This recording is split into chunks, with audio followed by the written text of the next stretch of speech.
Después de un extenso periodo de limitaciones casi extremas en la asistencia, hasta el punto de que cuando nos perimetraron localmente y no podíamos movernos entre municipios, ya fue súper sensible. Ya no era solamente la limitación de aforo, sino que además se sumaba esa otra limitación, con lo que algunos domingos estos que se dio esa cuadratura del círculo, pues habíamos aquí, sin quitar los que estaban en servicios ministeriales de platea, había 7, 8, una cosita así.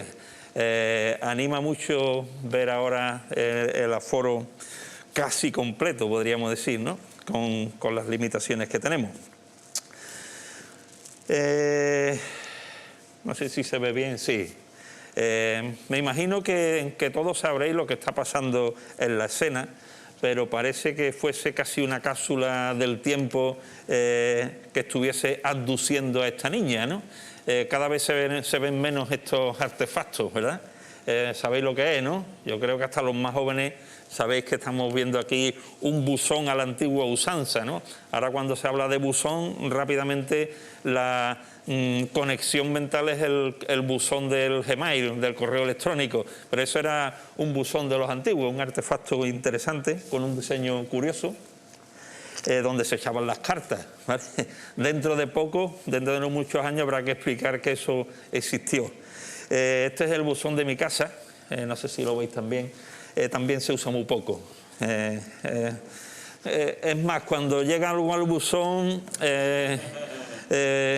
o es publicidad o es Hacienda o algo de esto, ¿no? Sí que funciona mucho más el buzón, como decíamos antes, la bandeja del correo electrónico. El mío tiene 15 gigas y ya me está diciendo que tiene el 98% ya, que tengo que contratar más o vaciar. Lo que sí que se utiliza mucho es la mensajería electrónica, los WhatsApp y productos similares que echan humo. Seguramente cuando salgamos de la reunión, aquello que esté suscrito a algún grupo de WhatsApp se encuentra con 100, 200, 1000 WhatsApp que lógicamente no puede ver, anular y fuera, o silenciar el grupo, ¿no? Sea cual sea el buzón, el soporte de comunicación, lo que marca la diferencia es el que remite el envío, ¿verdad? ¿Quién está detrás de la carta, del WhatsApp, del correo electrónico? Viendo quién está detrás, pues algunas veces pues va directamente a la basura, o ni siquiera nos pasa, sino que le damos spam y va al correo no deseados, los preseleccionamos y fuera. Sin embargo, otros pues los ubicamos dentro del ámbito de lo que podríamos llamar favoritos. Ahora, ¿por qué el remitente es importante? Porque intuimos que ese remitente nos va a dar contenidos que nos interesan de alguna manera. Remitente y contenido están unidos de una manera muy particular, para bien o para mal. Si encuentras un certificado en el buzón que viene de Hacienda, el remitente te dice que la cosa es importante, que más vale que lo abras por si las moscas. Si el remitente es un familiar, un amigo, alguien que quieres, intuyes que el contenido va a ser un contenido emocionante, sugerente, que de alguna manera te afecta de forma personal. Vamos a adentrarnos a partir de hoy en comentar, en reflexionar acerca de un correo, de un mensaje muy especial, tanto por su remitente como por su contenido. Ha venido a ser considerado, Samuel Pérez Millo habla de este correo diciendo que es uno de los más admirables tesoros de la revelación. Otro autor, como Robinson, dice que es la corona de los escritos de Pablo. Barclay dice que este escrito es la reina de las epístolas. Y otro autor más dice que es la composición humana más divina. Dios nos ha escrito este correo a través de Pablo y es la carta que Pablo escribe a los Efesios. Proponía un título que quizás da cobertura, carácter o marco general al contenido de la carta. el misterio escondido desde los siglos. Quienes hayáis leído últimamente la carta veréis que este título está vinculado directamente a unas palabras que utiliza ya el apóstol Pablo en el capítulo 3, versículo 9, cuando dice de aclarar a todos cuál sea la dispensación del misterio escondido desde los siglos en Dios. Así que fijaos el propósito central del apóstol Pablo cuando escribe las palabras de esta epístola a los Efesios: aclarar cuál es el misterio escondido de los siglos.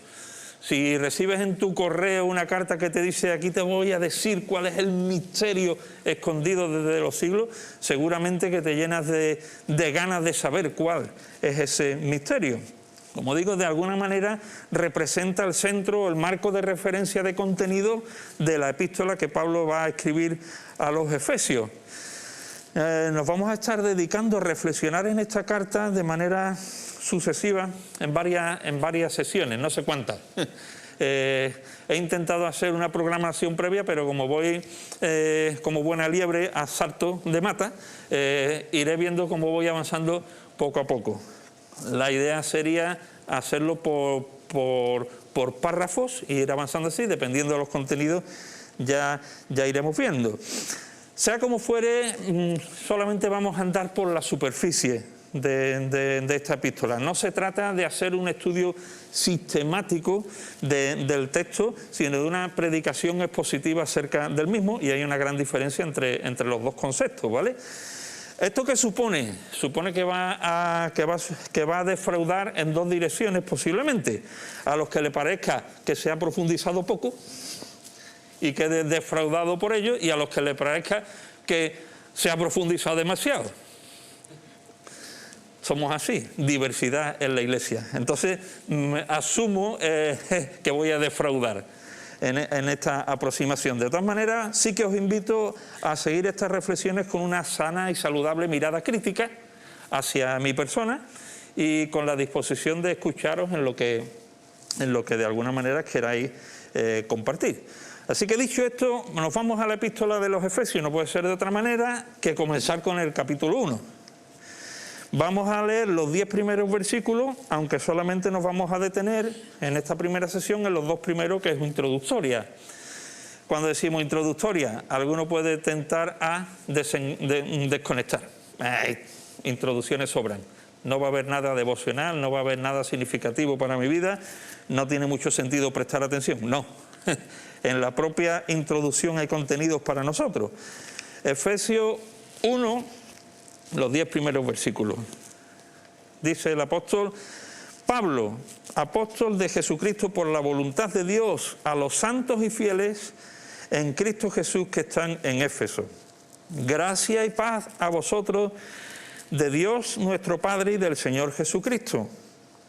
Bendito sea el Dios y Padre de nuestro Señor Jesucristo, que nos bendijo con toda bendición espiritual en los lugares celestiales en Cristo, según nos escogió en Él antes de la fundación del mundo, para que fuésemos santos y sin manchas delante de Él, en amor, habiéndonos predestinado para ser adoptados hijos suyos por medio de Jesucristo, según el puro afecto de su voluntad, para alabanza de la gloria de su gracia, con la cual nos hizo aceptos en el amado, en quien tenemos redención por su sangre, el perdón de los pecados según las riquezas de su gracia, que hizo sobreabundar para con nosotros en toda sabiduría e inteligencia, dándonos a conocer el misterio, otra vez aparece esta palabra, aparece muchas veces, el misterio de su voluntad, según su beneplácito, el cual se había propuesto en sí mismo, de reunir todas las cosas en Cristo, en la dispensación del cumplimiento de los tiempos, así las que están en los cielos como las que están en la tierra. Conforme yo leyendo esto, me estaba percibiendo, supongo que vosotros diréis, cada versículo tiene para una serie. Así que, como veis, vamos a ir un tanto por encima. Solo vamos a ver en esta mañana la identidad del remitente, de los destinatarios, los saludos iniciales y una especie de aproximación al contenido global. El remitente humano, como vemos, es el apóstol Pablo, se autoidentifica ahí. No hay discrepancias en cuanto a su autoría, no vamos a profundizar en ello, pero sí tomando como referencia la realidad de que es el apóstol Pablo el que escribe esta epístola, sí que sería interesante notar cuál es la relación que el apóstol Pablo tiene y mantiene o mantuvo con la iglesia de Éfeso. Es decir, el lugar de Éfeso en la biografía del apóstol. ¿Dónde está su corazón cuando está visualizando, esto tiene matices que veremos después, a los receptores de su carta? Aquí tendríais una especie de esquema global de la vida de Pablo y señalado algunos aspectos de la vida de Pablo en los que tiene relación con la iglesia en Éfeso. Veis ahí marcado en un redondelito que aproximadamente sobre el año 51, al final del segundo viaje misionero, ya de vuelta del mismo, cuando se dirige a Jerusalén a rendir cuenta de lo que ha pasado durante ese viaje, pasa, y digo pasa, por la ciudad de Éfeso y conoce a la iglesia allí. Posteriormente, en el año 54, es decir, 3 años después de esa primera visita de tránsito, permanece en la iglesia de Éfeso ministrando, como sabéis, de una manera excepcional, no solía ser esto el apóstol Pablo, está 3 años ministrando continuamente a pleno tiempo en este espacio geográfico que supone la ciudad de Éfeso. Al final de este tercer viaje misionero, veis ahí marcado Mileto.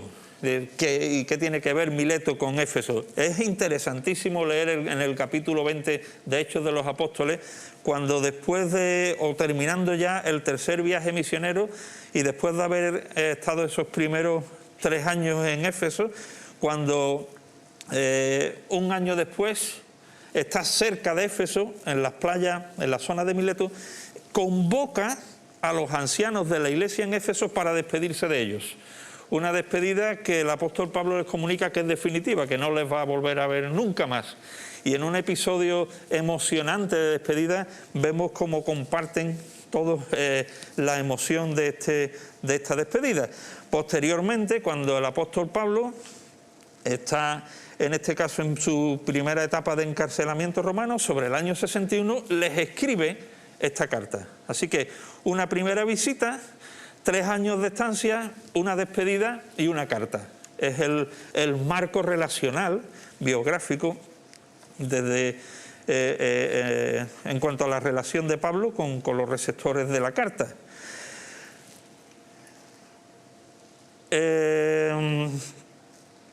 Las primeras palabras del apóstol Pablo es para definir las credenciales de su autoridad. Y él se menciona a sí mismo como apóstol de Jesucristo. Es interesante porque no es una presunción, no es un acto de altanería, es la constatación de su realidad, de la realidad que está viviendo. Hoy crecen, permitidme, apóstoles como setas, todos son apóstoles.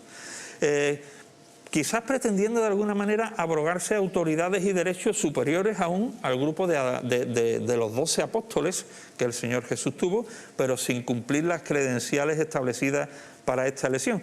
Sin embargo, vemos que el apóstol Pablo esgrime este título con perfecto conocimiento de causa. Pablo, apóstol de Jesucristo. Pablo ha asumido su identidad, en el sentido de que ha asumido la responsabilidad de haber sido enviado por Dios con un ministerio concreto y específico. Ya sabéis que la palabra apóstol significa enviado, ¿vale? El apóstol Pablo asume que ha sido enviado a llevar el evangelio más allá de las fronteras étnicas y geográficas de su pueblo, de Israel. Y asume a estas alturas de su ministerio que ha cumplido su función, su ministerio y su llamado, y por eso se autoidentifica como apóstol. He sido enviado y he cumplido el llamamiento de la misión. Y es por ello que presenta su apostolado como principio de autoridad para que aquellos que ahora van a recibir esta carta escuchen con la disposición de obedecer aquello que el apóstol Pablo y de creer aquello que el apóstol Pablo les va a decir. Pablo sabía que se hallaba perfectamente ubicado dentro del propósito de Dios. Qué bueno, ¿verdad?, tener esta certeza. Estoy donde Dios quiere que esté, donde Dios me ha puesto y cumpliendo mi ministerio. Y por ello puedo argumentar que esto forma parte de mi identidad. Esto tiene implicaciones también para nosotros, ¿verdad? Saber quién soy en Cristo. Saber dónde estoy en Cristo. En un sentido, todos nosotros, desde el punto de vista etimológico de la palabra apóstol, en el sentido más amplio de la palabra, todos somos apóstoles, en el sentido de enviados con una misión especial. En el sentido de delegados por Dios para cumplir una misión. La pregunta es, ¿sabes a qué has sido enviado? ¿Sabes cuál es tu misión en la vida? Pablo decía, os escribe Pablo, apóstol del Señor Jesucristo. Si tú tuvieras que escribir una carta identificando cuál es tu misión, ¿con qué adjetivo te calificarías? Creo que es una pregunta que habríamos de responder consecuentemente. ¿Sabes a qué has sido enviado? Desde el punto de vista del ministerio cristiano. ¿Identificas tu llamado con claridad? Y si es así, ¿lo estás cumpliendo con consecuencia, con compromiso, con fidelidad? El apóstol Pablo nos deja un ejemplo y un paradigma elevado. Ahora, me llama la atención cómo contrasta esta autoidentificación del apóstol de Pablo como apóstol para después decir por la voluntad de Dios. Es decir, un contraste entre esta credencial de autoridad y la manifestación paralela de humildad por la voluntad de Dios. No soy apóstol porque me lo he ganado con mi sudor. No soy apóstol porque tengo mi título. No soy apóstol porque yo valgo. Dice, soy apóstol por la voluntad de Dios.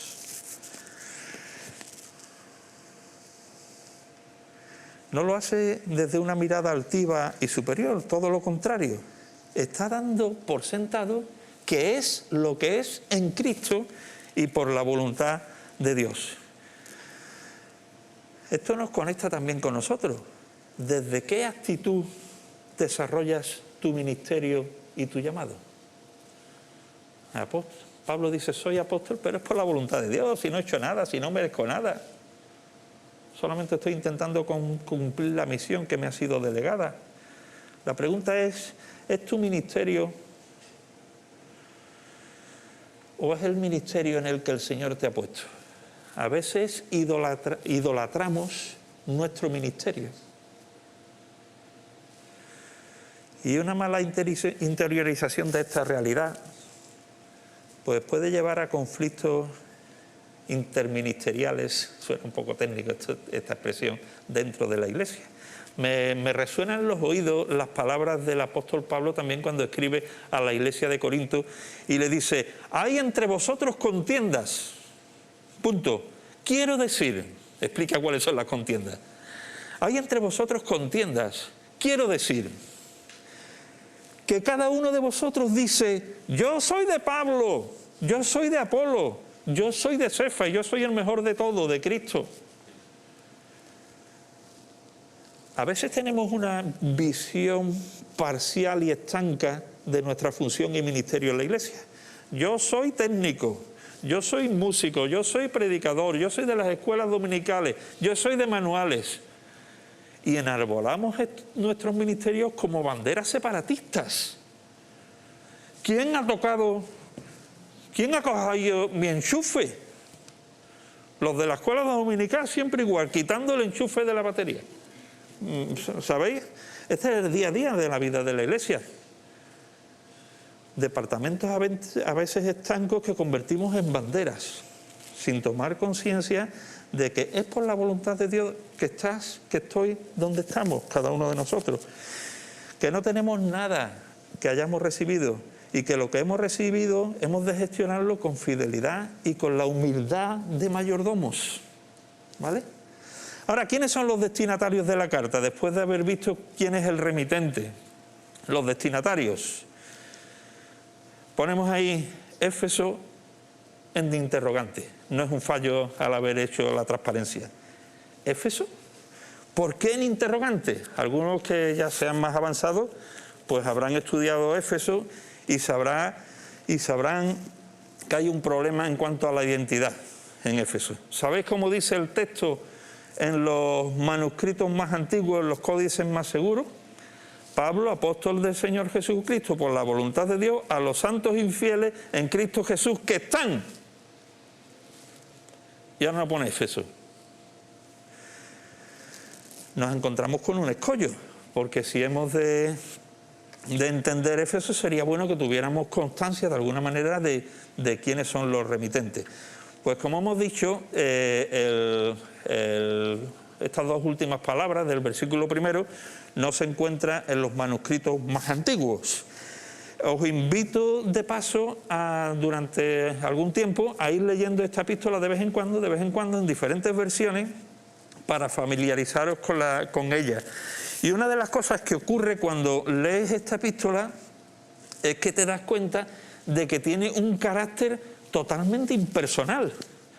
Nada parecido en los otros escritos de Pablo. Cuando habla de uno, de otro, no ceso de dar gracias al Señor por vosotros en mis oraciones, ruego a Bodia y Esíntique que sean del mismo sentir. Se mete en el meollo de la iglesia local a la que escribe. Sin embargo, aquí encontramos una carta absolutamente aséptica, sin referencias personales, sin una sola palabra de familiaridad ni de intimidad. Hay una especie de distancia social o oficial, formal, que no se encuentra, como decía antes, en ninguna de las otras epístolas. Contrasta especialmente con el texto que hemos mencionado antes de Hechos 20, cuando el apóstol Pablo se despide de los ancianos de Éfeso, que es una catarata de emociones. Y aquí no hay nada de esto. Además, para colmo, hay contenidos en la propia epístola que son irreconciliables con la realidad de una estancia de 2 años, hacía relativamente poco tiempo, con ellos. En el capítulo 1 les dice en el versículo 15, habiendo oído de vuestra fe, como si no los conociera de nada. En el capítulo 3 les dice, por esta causa yo, Pablo, prisionero de Cristo Jesús por vosotros los gentiles, dice, si es que habéis oído de la administración de la gracia de Dios que me fue dada. Si es que habéis oído. ¿Cómo puede decir eso si ha estado con ellos hace unos años, durante 3 años seguidos, día y noche? Estos contenidos, como decimos, son irreconciliables con la realidad de una carta personal. Ahora, ¿qué se sugiere como respuesta a estos escollos en cuanto a la identificación de los destinatarios? Bueno, pues que era una carta circular. Una carta circular que el apóstol Pablo manda a la zona de influencia de Éfeso probablemente, y una carta que al final del versículo primero deja en blanco el destinatario para que los copistas, a la hora de distribuirla por las iglesias de la zona, identificasen la iglesia a la que iba dirigido. Así que en los primeros códices y manuscritos aparece en blanco, y posteriormente la copia que da lugar o que da nombre a este escrito aparece ya con el nombre de Éfeso. Hay algunos que postulan que cuando se habla, ahora no recuerdo dónde, de la carta que mandó Pablo a la Odisea, era esta misma carta, postulan algunos, ¿sí? En vez de poner en Éfeso, en la Odisea. Así que no es un problema grave, pero sí hemos de tomar conciencia de que lo más probable es esto, que Pablo está escribiendo una epístola, digamos, de carácter doctrinal, oficial, circular, pero con el contexto, eso sí, en la zona. Y la zona de referencia mental y emocional, incluso para Pablo, es la de Éfeso. ¿Dónde estaba Éfeso? Éfeso era una ciudad al oeste de Asia Menor, en lo que hoy es Turquía. Ahora, podríamos hacer un sondeo. ¿Qué te sugiere la ciudad, el pueblo o la aldea de Éfeso? Así a bote pronto, si hiciéramos un sondeo, pues cada uno tendría una opinión de qué es Éfeso. una pequeñita aldea de ganaderos, etcétera, etcétera. Bueno, estamos hablando de otra cosa.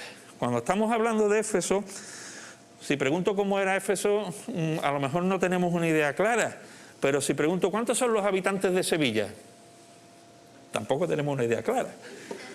Digo en el Sevilla de hoy, no de... Somos 700.000. Complico un poco. ¿Cuántos son los habitantes de Dos Hermanas?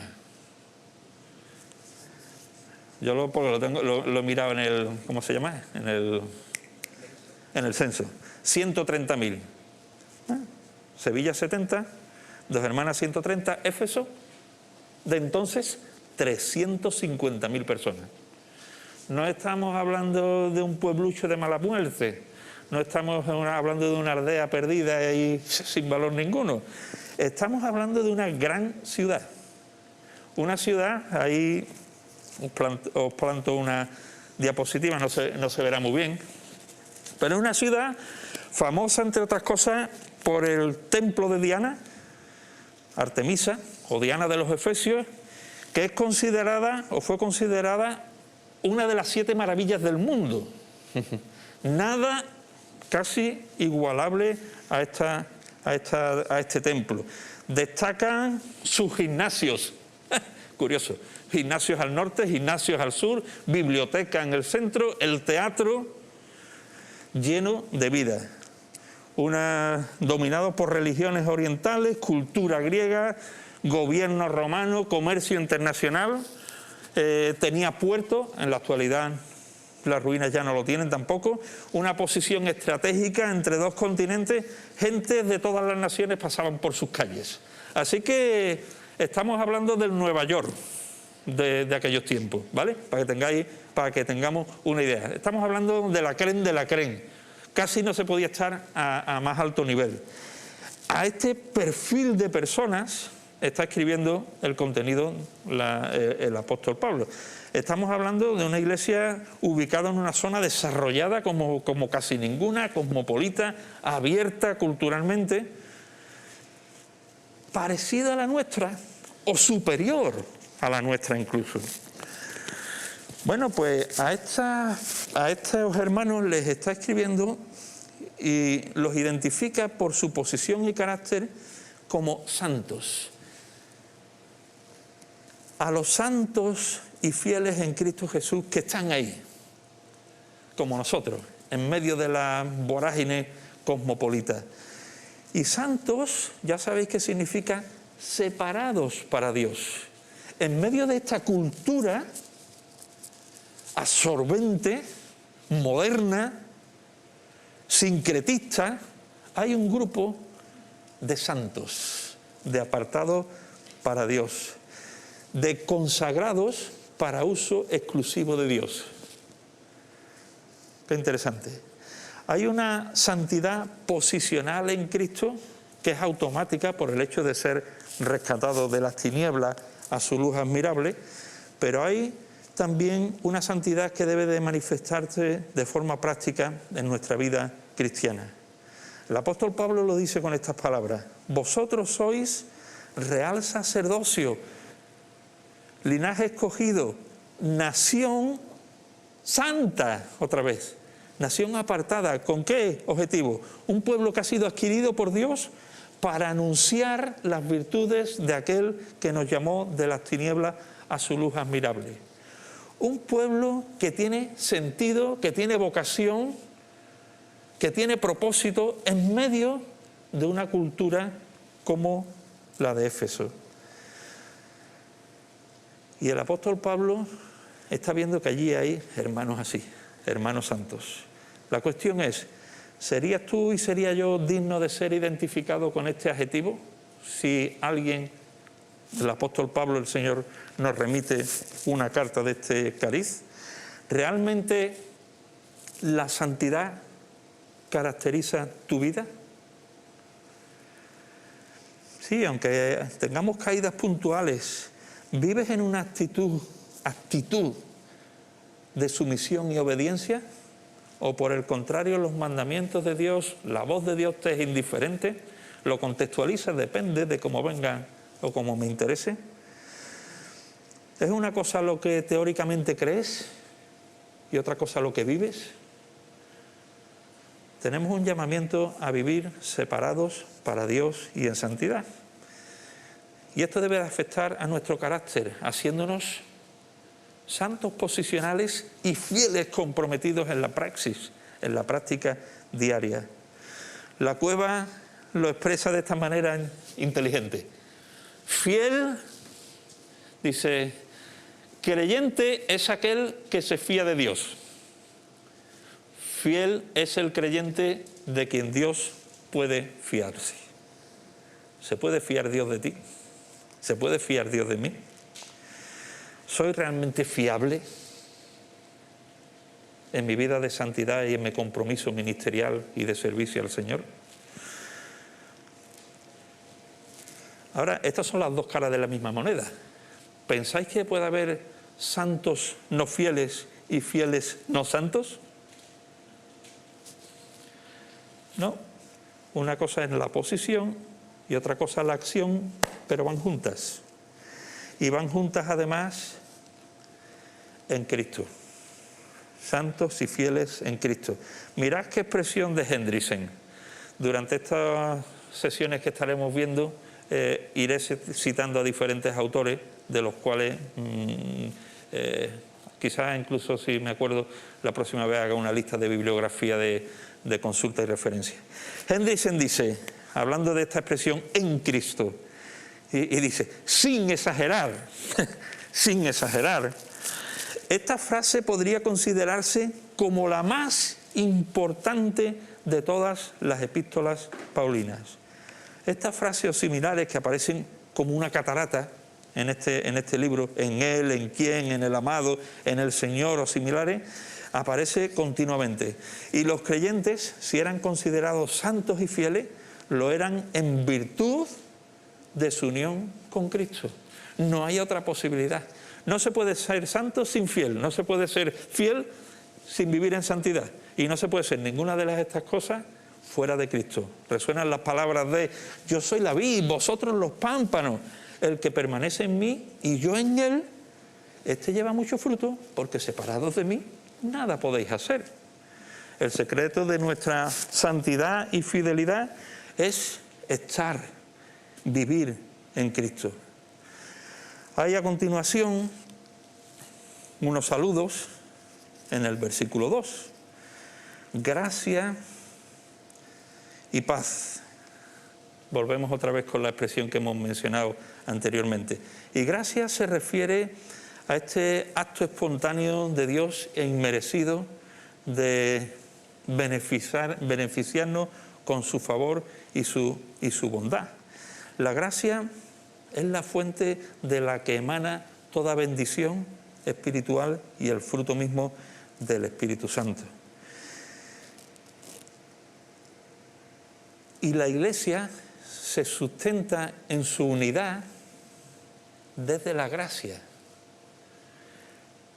Es decir, que cuanto más conciencia tengamos de que somos receptores del beneficio, que toda bendición espiritual nos viene dado desde la gracia del Señor, esto nos pone en una situación personal de adoración a aquel que nos otorga su gracia, que nos hace ver, mirar y comportarnos en el contexto de la Iglesia local, favoreciendo en ella la unidad de la misma, como veremos un poquito ya terminando.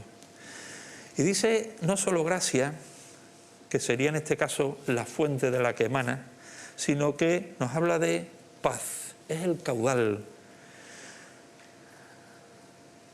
La paz pertenece al caudal de bendiciones espirituales que emanan de la fuente de la gracia. La paz es la aceptación tranquila, pausada y confiada de la voluntad de Dios en tu vida. Sea que sea o sea lo que sea que venga, la aceptación tranquila y confiada en la voluntad de Dios hace rebosar paz. Y esa actitud de paz interior también es una actitud que favorece la dinámica de la unidad de la Iglesia. Y como en el caso anterior, emana de Dios, nuestro Padre, y del Señor Jesucristo. No hay gracia, no hay paz, si no tiene su origen en la energía de Dios nuestro Padre y del Señor Jesucristo. El último punto, una visión panorámica del contenido general. Como decía antes, os recomiendo leer en varias ocasiones y en varias versiones los escritos de Pablo aquí. Veréis que el formato es una conferencia, un tratado de teología, más que una carta personal. El tema central es el que entiendo que puede casar con el título que os planteaba al principio: la revelación del misterio de los siglos. La revelación del misterio de los siglos, que suena muy grande, pero es más grande todavía, aunque nosotros lo ninguneemos. Millo dice, en cuanto al objetivo de la epístola, que cuadra con el tema central, que el objetivo de la epístola es revelar el propósito eterno de Dios. ¿De qué? De establecer y completar un cuerpo en Cristo. 2 puntos. La Iglesia de Jesucristo. Este es el gran misterio de los siglos, la Iglesia. Una Iglesia a la cual ninguneamos. Paso de Iglesia. No me comprometo. No soy fiel en mis compromisos económicos, en mi asistencia, en mi compromiso ministerial. La Iglesia es un accidente en el plan de Dios.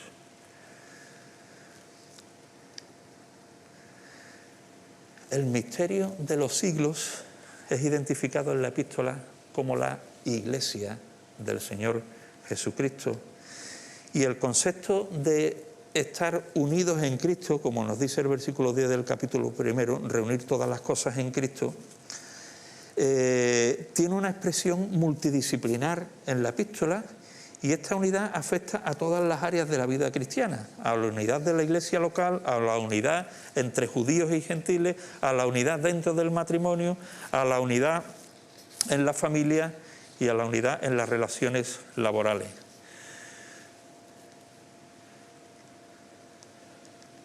La unidad en Cristo de su iglesia, hermanos, es el medio por el cual el plan universal de Dios es consumado. Atentar, por lo tanto, contra la unidad de la Iglesia en cualquiera de sus formas es atentar contra el plan universal de Dios. Es atentar contra el misterio de los siglos. Tocar a la Iglesia universal y en su expresión local es tocar la niña de los ojos de Dios.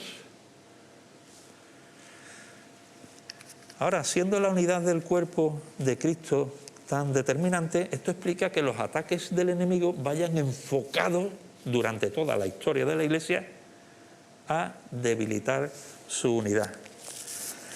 Sin unidad en Cristo, la Iglesia queda desdibujada, queda diluida e incapacitada para llevar a cabo su misión. Solo a efectos de mención, el apóstol Pablo nos hace visualizar la importancia de la unidad, hablando de que este misterio de los siglos, que es la Iglesia, es un cuerpo. Dice en el capítulo 4, versículo 16, un cuerpo que bien concertado y unido entre sí, recibe su crecimiento. Es como un edificio que cuando está bien coordinado va creciendo. Es como la relación de la esposa y el esposo. Y nos dice el apóstol escribiendo a los hermanos en Éfeso: grande es este misterio, pero yo os digo esto respecto a la unidad entre Cristo y la Iglesia. Hay implicaciones atemporales y un claro llamado para nosotros cuando vemos esto. Como decía antes, la Iglesia no es un accidente en el plan de Dios. La Iglesia es el plan de Dios. La Iglesia es el plan de Dios. Y este plan solo se puede desarrollar ¿desde qué? Desde la unidad. Sin unidad no hay iglesia, sin unidad no hay edificio, sin unidad no hay cuerpo ni matrimonio. Y fijaos lo que os digo, sin la iglesia unida, Cristo no está completo. Algunos después, si quiere, me comenta. Pero si miras en el versículo 23 del capítulo 1, dice que la iglesia es la plenitud de aquel que todo lo llena en todo.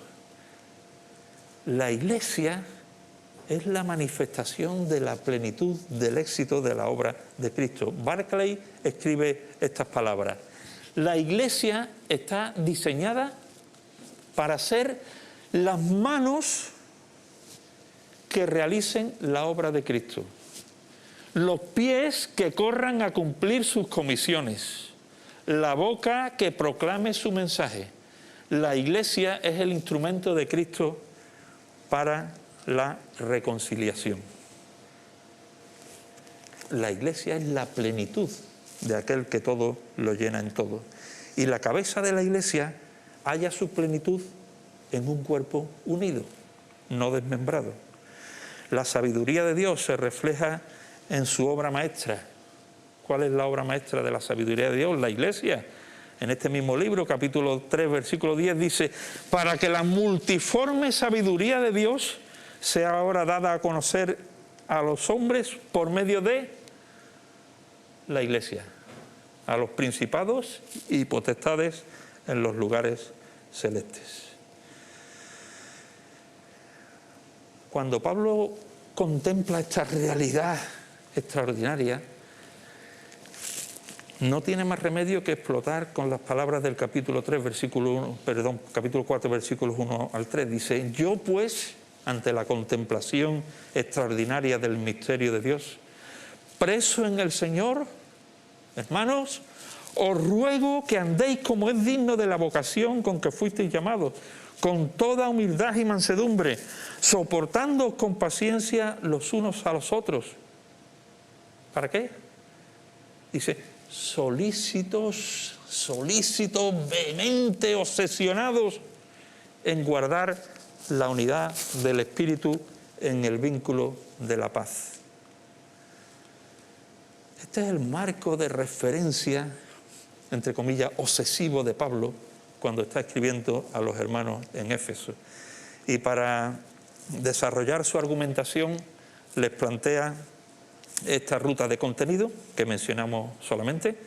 Los 3 primeros capítulos van a hablar de la eclesiología de la unidad, ¿vale? Su propuesta, por decir algo de propuesta, doctrinal, que tiene que ver con enseñanza sana y verdad expuesta, y la segunda parte de los capítulos 4 al 6, con su correspondiente despedida final, tiene que ver ya no solo con la eclesiología de la unidad, sino con la praxis, con la práctica de la unidad aplicada. Si antes la eclesiología de la unidad tiene que ver con ser escogidos en Cristo, salvos por gracia y miembros de la Iglesia, la práctica tiene que ver con la vida de la Iglesia, la vida personal, en el hogar, en el trabajo y en la propia batalla espiritual, y tiene que ver ya no con doctrina, sino con conducta, ya no con enseñanza sana, sino con vida sana, y no solamente con la verdad que es expuesta, sino con la verdad que necesariamente tiene que ser aplicada. Empezábamos diciendo el misterio escondido de los siglos. Terminamos con esta... Bueno, de hecho terminamos, engaño, un minuto más. Lectura. Dice, aclarando el misterio, que por revelación me fue declarado el misterio, como antes lo he escrito brevemente, leyendo lo cual podéis entender cuál sea mi conocimiento en el misterio de Cristo. Misterio que en otras generaciones no se dio a conocer a los hijos de los hombres, como ahora he revelado a sus santos apóstoles y profetas por el Espíritu. Entonces es la introducción, porque ahora dice 2 puntos. ¿Cuál es ese misterio? Que los gentiles, los no judíos, son coherederos y miembros del mismo cuerpo, la Iglesia, y copartícipes de la promesa en Cristo Jesús por medio del Evangelio. Fijaos qué expresiones creo que os he puesto ahí en negrita. A ver qué os comunica. Coherederos, miembros del mismo cuerpo, copartícipes de la promesa en Cristo Jesús. Creo que no caben más expresiones o expresiones más poderosas para describir la esencia del secreto escondido de los siglos. La unidad de la Iglesia en Cristo. El milagro de la unidad de la Iglesia en Cristo. Necesaria para cumplir la misión que decíamos. Revelar el propósito eterno de Dios de establecer un cuerpo en Cristo Jesús. Ahora, una confesión personal. Teniendo este marco de referencia, el apóstol Pablo, cuando escribe la epístola a los Efesios, la unidad del cuerpo de Cristo, expresado también por la unidad en la iglesia de gentiles y judíos, esta epístola se ha convertido en un caballo de batalla destructor a lo largo del tiempo. Tiene contenidos doctrinales que han servido para dividir a la iglesia. No por el contenido, sino por la generación de actitudes orgullosas. Yo tengo la verdad. Tú tienes la mentira. Si yo digo que yo tengo la verdad, implícitamente estoy diciendo que el otro está en la mentira. ¿Me entendéis? Y eso produce conflicto. Cuando estuvimos viendo la epístola a los Colosenses, estuve valorando en su día abordar en vez de Colosenses Efesios. Dándole varias vueltas a Efesios, me dije, ¿por qué no te evitas el lío? Y evité el lío y me pasé de Efesios a Colosenses. Creía que no debía ser lo mismo en esta ocasión y abordaremos Efesios con sus zonas más claras y sus zonas menos claras, pero creo que es necesario que tengamos presente el paradigma del apóstol Pablo, la preservación de la unidad. Tenemos el privilegio de formar parte de este misterio revelado que es la Iglesia. Y esto ha de motivar nuestra gratitud y nuestra adoración. Cuando el apóstol Pablo atisba todos estos contenidos, mirad cómo explota en el versículo 3. Bendito sea el Dios y Padre de nuestro Señor Jesucristo. ¿Por qué? Porque nos bendijo con toda bendición espiritual en los lugares celestiales en Cristo.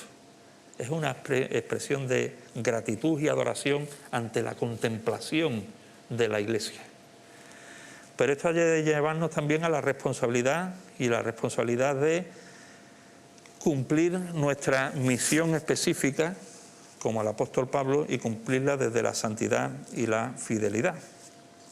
Y una responsabilidad anexa es afianzar y proteger la unidad de la Iglesia. ¿Sabes? Cuando un edificio empieza con fisuras, los técnicos, los arquitectos, dicen que si sigue así, llega al colapso y se derrumba. Un cuerpo no consigue sobrevivir cuando alguna de sus partes se vuelve contra sí mismo, que es el cáncer. Un matrimonio deja de tener sentido y de ser realmente matrimonio cuando cada uno va por su lado. Una iglesia carente de unidad no refleja, ni honra, ni glorifica a su cabeza. No cumple su misión en el mundo, no cumple su llamado. El compromiso es, según las palabras de Pablo, aquí en el capítulo 4, versículo 3, guardar la unidad en el vínculo de la paz. Que este sea el espíritu que a todos nos invada a la hora de seguir abordando la aproximación a las palabras que Pablo dirige a los hermanos en Éfeso y por extensión también el Señor a nosotros. Que así sea. Señor, queremos darte gracias por esta mañana que tú nos has concedido, de gracia, de favor, Señor, permitiéndonos ser partícipes del misterio escondido de los siglos, Padre.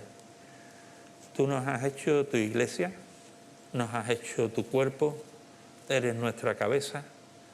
Queremos honrarte, Señor, a través de una vida de santidad, de diligencia, de compromiso, de fidelidad, Señor. De compromiso, Señor, ante la necesaria unidad de tu cuerpo, Padre.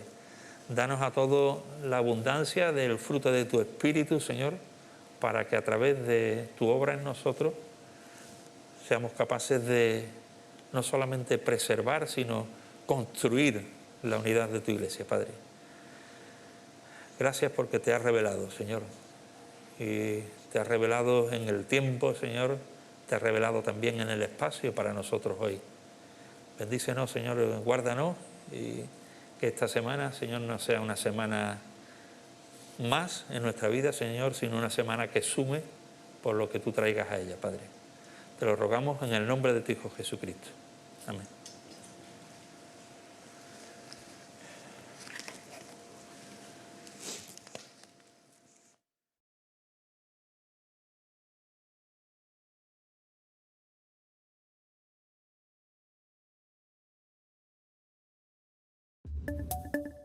Pero también con distancias.